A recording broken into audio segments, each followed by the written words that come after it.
Hey y'all, Miss B back again at another beauty supply store. And listen, I'm seeing all these sales. I saw 50% off, 75% off. And why is that? Because we are not up in there, y'all. I walked through this gigantic beauty supply store and the aisles were empty on a Saturday. We are doing it, y'all. Now, one thing I did notice though is that I saw a few black men in this store, which I was surprised by, but I know that y'all need your wave caps and your wave brushes and your clippers and all of that. I would only ask, please, let's all lock in. There are black-owned beauty supply stores in most areas. So guys, let's get on this. I know that y'all were concerned about whether or not the women were going to follow through, and we are following through, y'all. So we need everybody to lock into this transfer of wealth, this blackout. We got this, y'all. We are doing it, and we need to do it together. So I love y'all. We are doing this thing, and I'm so proud.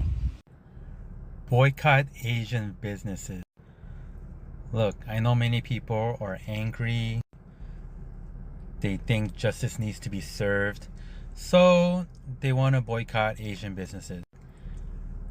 I know emotions are high, and if this is how you think there's going to be some justice, okay, I'm okay with it.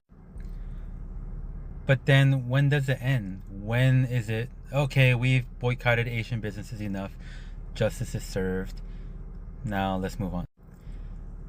I just personally don't think this is the solution. If anything, it produces more tension, creating some unnecessary race war. I'm pretty sure there's a lot of Asian business owners that are like, what happened? Where's all my black customers? They're just trying to make a living. They're just trying to make money. Now, what's the answer? I don't know. If you have any productive recommendations, please comment below. But personally, I just don't think. Yesterday, when I made the post regarding people should not be boycotting Asian business, I did not know what the situation was for until later. Come to find out, an Asian man was not guilty for shooting a black teenager kid, and that's why the black folks are mad and they're boycotting Asian business. I see where you're coming from, though. I feel your pain, and I'm so sorry for the tragic that you had to go through. But when I hear the fact that you are going to boycott Asian business, that caught me off guard, and let me tell you why. Is because when you say you are boycotting Asian business, that's a big statement. Like, Asian comes in different areas like Laos, Cambodia, Vietnamese, Japan, Korea, China, India. So when you say you're going to boycott the Asian businesses, that's all of them. But the fact that we didn't do anything to y'all, that's why I'm tripping about. That's it. Not that we're not feeling sorry for the situation. It's just, I know it was a Chinese man who shot the kid, but one man's crime cannot affect the whole community. You see what I'm saying? Like, that's why I was caught off guard, because I'm Asian. And when you say you're going to boycott Asian, that's like involve all of us. And some of us be like, what the hell did we do? We didn't do anything. We knew the situation, but we feel for the situation, but we didn't do anything. That's why I made that video. You see what I'm saying? Not trying to not have no empathy or sympathy about the situation. I feel bad. But it's kind of hard to boycott the Asian community because it's like, it's everywhere. You see what I'm saying? So, with that being said, we need to stop this racism stuff, man. We need to love each other more. We need to really embrace each other's differences and just work it out. And at the end of the day, we need God. That's what we need. I'm not gonna pretend I fully understand what kind of pain black people go through on a daily basis. That would be a complete lie. It's almost same as I can understand childbirth. I don't understand women go through during the childbirth because I'm a man and I will never get to experience that. Some black people pointed out I say all these things because black people want to boycott Asian-owned businesses. Personally, it doesn't affect me. I don't have anything to sell you, or I don't own any business. I'm not scared of that. I just want peace with everybody. This isn't about money, at least for me. What's up, guys? Welcome back to the channel once again. Thank you so much for always coming back and tuning in. So guys, I want you guys to just continue watching this video whereby really Asian business owner, they are now making a massive losses after the Black American boycotts really is happening very successful, because these people, they say that they don't maybe rely on the Black Americans, but things are boiling now. Asian business, wherever we just find, maybe you got to a nail shop where it was used to be many customers. Now we have the empty stores, we have the empty supermarkets. No any black person is really entering in that business. It's the instant karima after those two cases. So I want you guys to just continue watching these videos and at the end, then I'll come back with more comment. I'm your host, Team Tasty Commentary, and kindly, if you haven't subscribed, remember to subscribe, like, and also comment. So let's watch this video first. Yo, this boycott might be the wake-up call that Asian people really needed. Hear me out. Everybody worried about how this boycott is going to hurt Asian businesses, but I'm more interested in what this boycott is going to make us become. Let's be real. Most of us are operating on formulas that were built 30, 40, 50, 60 years ago by our parents and grandparents. Shit not the same no more. The world changed since then. Technology changed, communication changed. Man, everything changed. The only thing that ain't really changed is our systems. And here's another thing. Most other people look at Asians like we all the same, but that could be farthest from the truth. Because Asians as a whole is actually divided as fuck. Chinese, Vietnamese, Korean, Japanese, Cambodian, Thai, Filipino. Those are all people from different countries. We completely different people. But in America, everybody looks at us like we're the same. So this boycott ain't just gonna affect one group of Asians. It's gonna affect Asians collectively in America. And history has shown, when pressure is applied to different groups of people at the same time, it has a way of making us realize that we got more in common than we actually thought. So could this boycott hurt many Asian businesses? You damn right. But could it also wake the Asian people up in a way that we never saw before? Absolutely. It could make us rethink how we operate and come up with new formulas instead of relying on old ones. It could make younger Asians start stepping up in a way that Asians ain't never stepped up before. Because one thing we Asians have always been good at is adapting. When times get hard, we adjust. When old opportunities disappear, we make new ones. When doors close, we build our own. So the question shouldn't be, what if the boycott hurts Asians? The question should be, what if this boycott wakes us the fuck up? Get your fucking head out of your ass for 1 second, okay? All Asian people could agree with me on this one. Is that you are upset with one Asian person and the rest of the one that looks like him get punished for it. That's the questions that we're asking. It's not because, oh my God, we're losing a business that you're not going to stop with us. No. The question is, why do you punish people that look like Chow? That's it.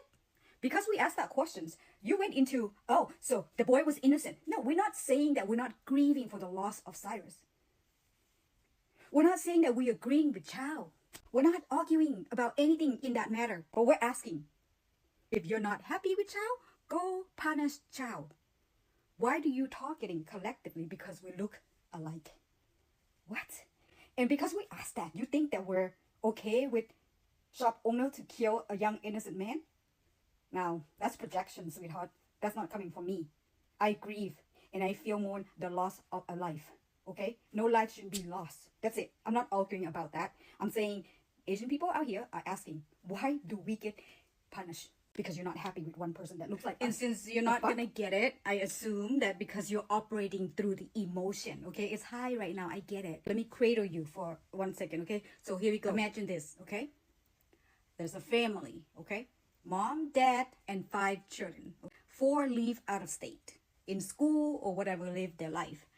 A youngest one live with parents. All 5 of them get access to support funding from the parents. One day, the youngest one stole dad's watch and sold it. Dad found out, got upset. He freezed all the bank account. And then other children call and say, what's up with the bank account? I can't access. And dad say, well, I'm upset with your brother. He stole my watch. And now the children, the 4 children are asking, okay, our younger brother stole your watch. We had nothing to do with it. But why we're prevent from accessing to the fund? Because the older kids asked that question, dad immediately went into, oh, so you agree that your brother has the right to steal my watch and sell it? That's not what they say. They said, why is it one person's actions affecting us? That's the whole point here. Because I'm so sorry, like right now, obviously, like it's a big talk about this murder this Asian man did. He killed a 14-year-old boy, which is horrible. But in response to that, a lot of people are boycotting Asian businesses. And I kind of think that's a little crazy because it's one man's action affecting the whole Asian community. That's low-key a generalization. Also, a lot of these people are boycotting like nail businesses and some. Those people are Vietnamese, not even Chinese, okay?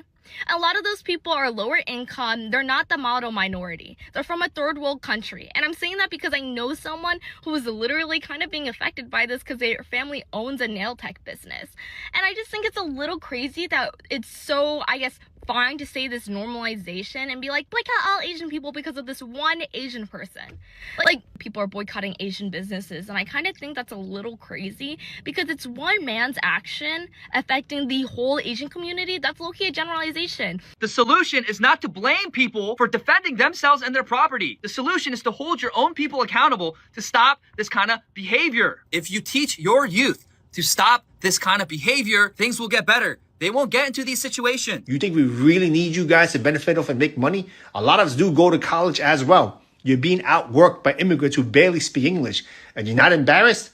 Go to the bank, start your own businesses, and deal with your own people. I want to see your own women get on their hands and knees and do pedicures and manicures. Ow. Black people, Asian people, understand this. No, it is not all Asian-owned businesses, and you're not going to boycott all Asian-owned products because Asian-owned products are everywhere. But the second you feel microaggressions in an Asian-owned business or in any business at all, walk out. Where I live, I'm known for doing that shit. Like, the second, like, I'm like, excuse me?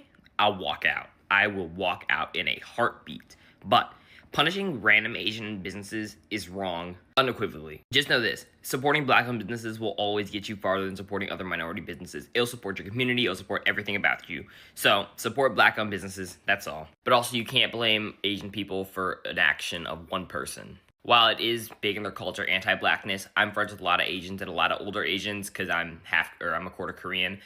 Asian people are human too. A lot of people from the Asian community have been showing their true colors lately about this boycott against them. I got to thinking, I ain't never seen y'all at Mama Lucy's over there in Miami. I ain't never seen y'all at Sunday's Eatery in Miami Gardens.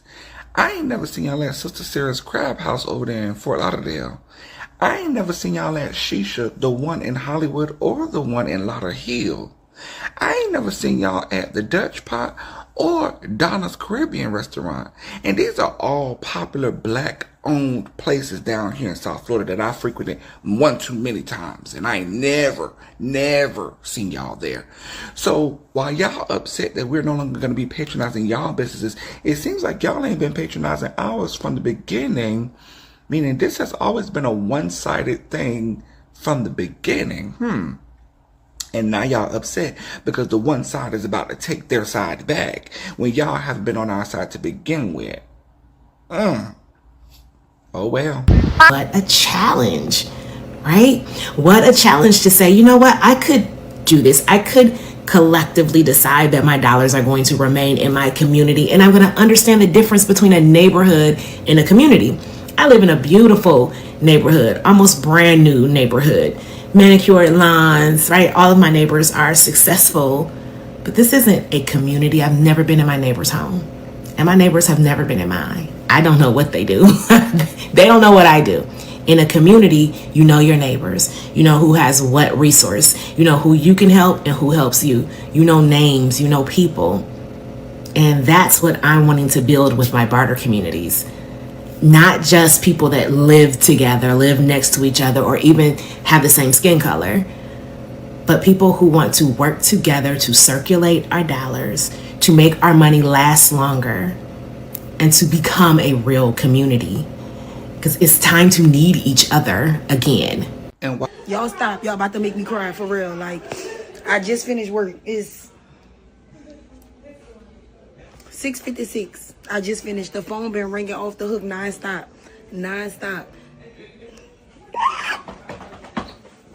We need another nail tech. Just know we need another nail tech. If y'all know any black nail techs in the city of New Orleans that's looking for a job, looking for a nail home, send them my way, please. Please. Black Americans aren't foreigners, so they're not going to get the subsidies that foreigners get. A lot of these people that come and they open up their hair spots, they open up their nail salons, brow threading, all of that, they are getting extreme subsidies. So a Black American may have to pay $5,000 to $10,000 in commercial rental space to be in the decent part of town, and they could be spending $2,000 to $4,000 to be in a crappy part of town. But an immigrant, because they get subsidies in their programs that are set up for them to open businesses, can get into those same buildings literally for a tenth of the price, and I'm not even exaggerating. So another big issue that no one wants to talk about, not only is a Black American not able to get the subsidies or the reduced rates on the commercial rental spaces, they're paying more for their supplies because a lot of Asian people own these wholesale companies and they intentionally charge Black business owners more. See, most of the consumers are going to say, well, I don't want to come in and spend $80 for a pedicure because they're only charging $50 over there, not realizing that that Asian business has much less overhead because they're able to tap into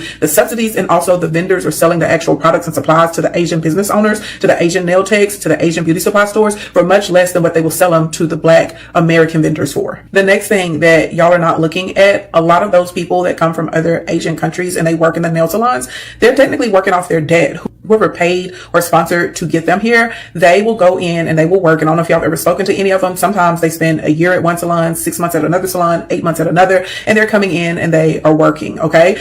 In the mindset of an American, most Americans don't want to work 6 days a week, much less 7 days a week. And they don't want to work the hours that these people are working. We have an issue with just people having good work ethic in general. And it's a generational issue from millennials on down. A lot of Americans, not just Black Americans, just Americans in general, are going to tell you what they're not going to do or what they're not paid to do. They don't want to pitch in. So a lot of these salons that you're able to just go in and take walk-in service, a lot of them are family owned as well. So it's uncles, brothers, sisters, cousins, second cousins, third cousins, married in-laws that are all working in that business together, pitch in and do what they can, whether it's washing out the bowls, sweeping the floor, doing a pedicure, refilling the stock, wiping down the items and dusting, answering the phone. Everyone's going to do what needs to be done instead of people saying, well, I am a nail tech, so I only do nails. We also have this mentality in America, specifically, I'm talking about millennials and downward, of everyone wants to be the boss, but no one wants the responsibility. And so whenever more people can be honest and be realistic about their role and the responsibility that they can carry,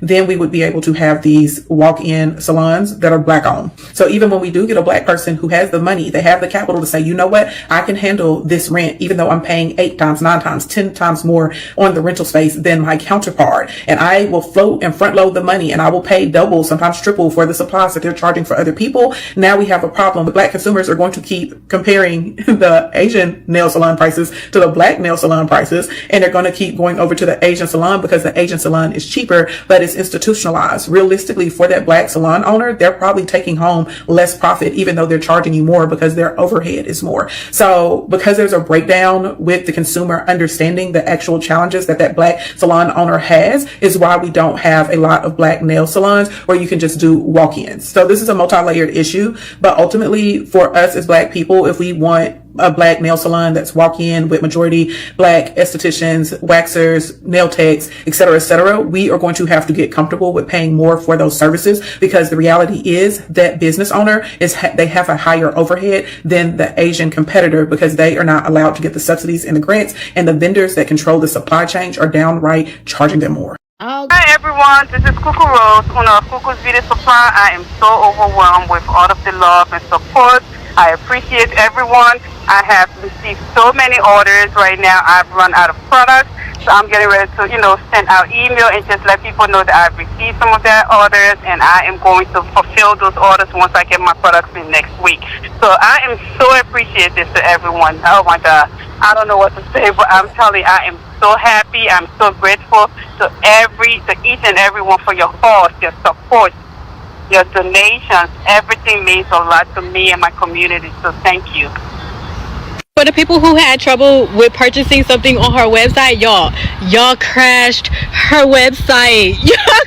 But it's up and working now. She got it fixed, so y'all can go back in and place orders, okay? Y'all keep being amazing. Keep flooding this woman with love and y'all's support for her Black business. Love you. Bye. gonna get mad, but I really don't give a damn. How you gonna dare the black community to boycott something? Do you not understand the power of the black dollar? See, this is what's funny to me. If our money doesn't matter, why are you so worried about what we spend it? Why are you listing all the industries we support? Why are you naming all the ways black consumers make people rich? That's the irony. You're telling us we don't matter while explaining how much we matter. And another thing, stop acting like we buy certain products because of y'all. We buy Jordans because of Michael Jordan. We supported that man because we believed in him. That loyalty wasn't built because of you. The problem has never been whether black people can create, build, cook, sell, or provide these services ourselves. The problem has always been access, and y'all know it. But if you want to challenge us, if you want to tell us to take our money elsewhere, fine. Don't threaten us with a boycott. We invented making something out of nothing. We can get our nails done somewhere else. We can buy different shoes. We can support different businesses. We can spend our money wherever we choose. And if the black dollar is really as worthless as some of y'all claim, then you shouldn't have a problem when we stop spending it. Pick a side if you want to. Just make sure you stay there when people start feeling the impact. Because the one thing I know, the fact that you're worried tells me everything I need. Also, we got to show them as black people and with our black dollars that have literally helped them build all the beauty supplies in our black communities and neighborhoods that our black dollar means something, okay? Because truthfully, Ming Ling and Mr. Hung, guess what? Your people ain't coming in there. None of your people want a 27-piece, do they? None of your people is trying to get a bust down middle part and want it black, are they? No. They not shopping with you. Your own people not even shopping with you, but you're going to disrespect the people that put y'all on? Okay, yeah. All right, anyway, so report to this post, our BOK Beauty Supplies. Tag it in the comments, because I mean, I want them black, black, black, black, black, black, black. I love being black. My grandma always used to say, people always think the grass is greener on the other side, but you still got to water that shit. And every time I see certain conversations online, I always think about that. I'm seeing some folks say black people shouldn't be boycotting Asian businesses. Y'all gonna see what happened to y'all. And I'm like, what happened to y'all? What happened to us? What happened to y'all? That's the part that always kind of gets me, right? If black people don't matter, if the black dollar ain't valuable, if black people are doing too much, then stop taking our money. It's really that simple. Go on and get all them other dollars. Open your stores exclusively in communities where you feel like people don't complain, don't protest, and they don't speak up. Since we're such a burden, go and see how much it works out for you. The irony is black people have spent generations fighting for equality, not just for black people, but for everybody. And now a lot of people that benefited from the fight that black people did, they want to say, just be quiet and shut up. But if it wasn't for us, they'd be no you. And now some of the people who benefited from black folks opening those doors act like black people don't bring nothing to the table. And that's why I don't get offended anymore. If you truly believe black people have no value, stand on business. Stop taking the black dollar. Stop opening businesses in black neighborhoods. Stop marketing to black consumers. And this let us know when that little experiment works out. Because see, my grandmama also taught me something else. Folks don't appreciate water until the well runs dry. Watching so many Asian Americans show their entire anti-black backside in videos and comment sections regarding the acquittal of Rick Chow and the call to boycott Asian businesses, and now the cross burning in Chicago, has been a masterclass in how racism is narcissistic abuse. Because so many ricecrackers are out here yelling and screaming as though black people somehow did something to us, when all they want is to be left alone. So first of all, Rick Chow was acquitted. I don't know how anybody with a shred of intellectual honesty or morals can be at peace with that, but Rick Chow was acquitted. So for you to be making videos or going into black people's comment sections arguing as if they're the problem and you're somehow the victim because you feel unpopular in this moment because Rick Chow was acquitted is narcissism at best and malicious hatred at worst. As for the boycotts, Asian Americans are not entitled to black people's money, plain and simple. Business 101, provide quality goods, quality service, and treat your customers with respect. But if you've made a habit of providing subpar goods and subpar service and disrespecting your customers, rest assured, your business is not being judged on the basis of one Rick Chow. Your business is being judged for what it is. If you go into a black neighborhood and open a business and you've made a habit of treating black customers like they're the problem, pitching a fit and playing victim when your black customers say, "We won't be bothering you anymore," is narcissistic abuse. Black Americans know who holds systemic power. Black Americans know better than anybody else what it is to never be viewed as an individual and to be condemned as a community for the actions of a few. So they also don't need to be told not to do that to other people. Black Americans are not judging Asian Americans on the basis of one Rick Chow or whoever burned the cross. They are simply responding to over 60 years of our community pushing them away with our escalating anti-black antics. And if you don't like the way that feels, rather than treating black people like they're the problem, we have to start by rooting out the infestation of anti-blackness in our community. And if you're not willing to do that, the very least you can do is leave black people alone and stop asking them to be an audience for your anti-blackness. Video is strictly for that man, that Asian man to be specific, that made that declaration and tried to double dog dare the black community to boycott the Asian community, to boycott nail salons, beauty supply stores, Chinese food stores, any type of business that is owned by an Asian. You tried to dare us and tell us and challenge on how far we can get with boycotting y'all businesses. You must not know. You must not understand what our buying power is. If it wasn't for us, this shit would not be moving. And I wish a lot of us would understand that. Understand how far our money goes.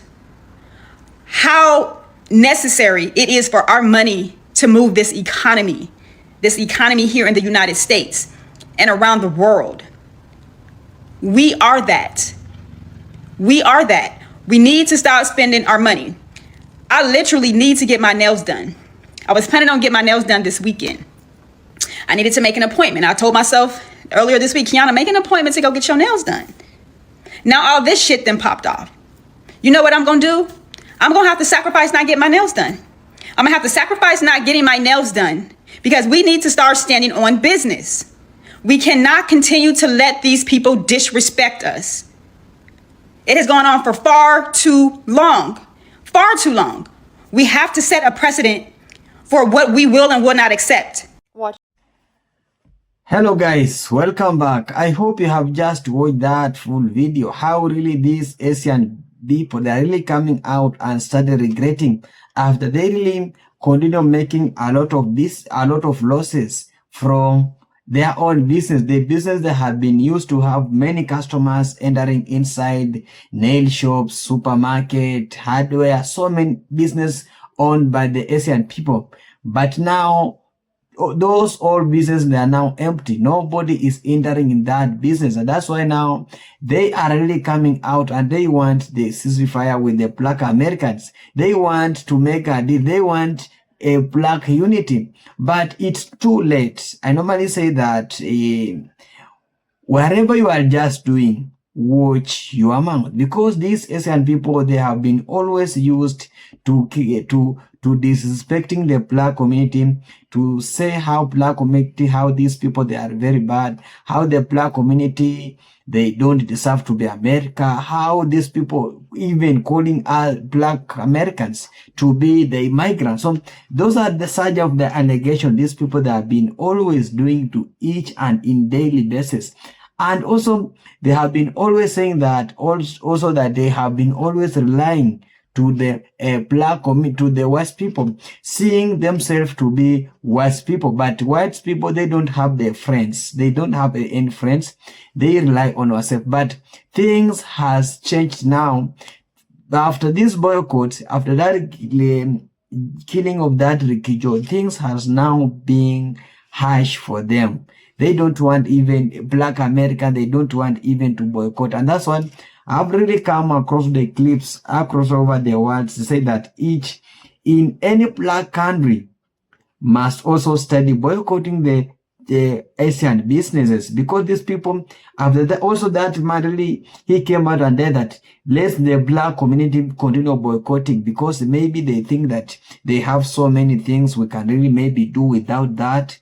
And that's why they always coming and say that we can always continue boycotting. Yes. Now their boycotting is really working. And that's why they want a unity with among people, because they say that maybe they are saying that that's only the one case. One person can only punish the entire community. So just forgive us. Let's be honestly. Forgive us. We don't have anything bad intention with you.